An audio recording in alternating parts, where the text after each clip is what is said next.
I'm Duane Clinker, the pastor of Mathewson Street United Methodist Church.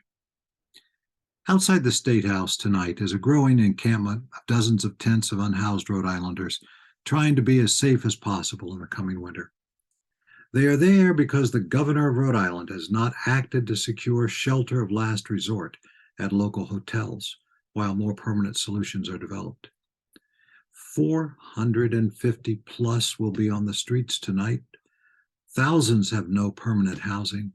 Some of you may know someone who got an eviction notice this month or be in fear of what comes next for your family.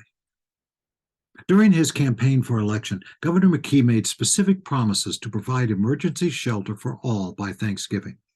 He's waited so long, this can only be done now with the immediate issuance of 500 or more hotel vouchers. Right now, there's more than adequate money to do that.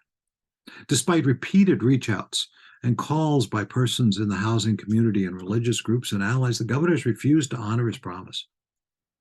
This is a disaster and an emergency that needs to be managed by the state of Rhode Island, and it needs to be managed in a humane way. But the governor continues as if nothing is wrong. But it is his inaction to help those of us without housing that is wrong. It's immoral, and it can be changed. This Wednesday, November 30th at 5 o'clock, the governor has invited the public to celebrate the traditional public lighting of the Christmas tree at the State House. I suggest that those of us hungry for justice and mercy turn out. So consider this a kind of citizen's invitation. We want to invite you to the governor of Rhode Island's annual Christmas tree lighting and celebration Wednesday, November 30th at about 5.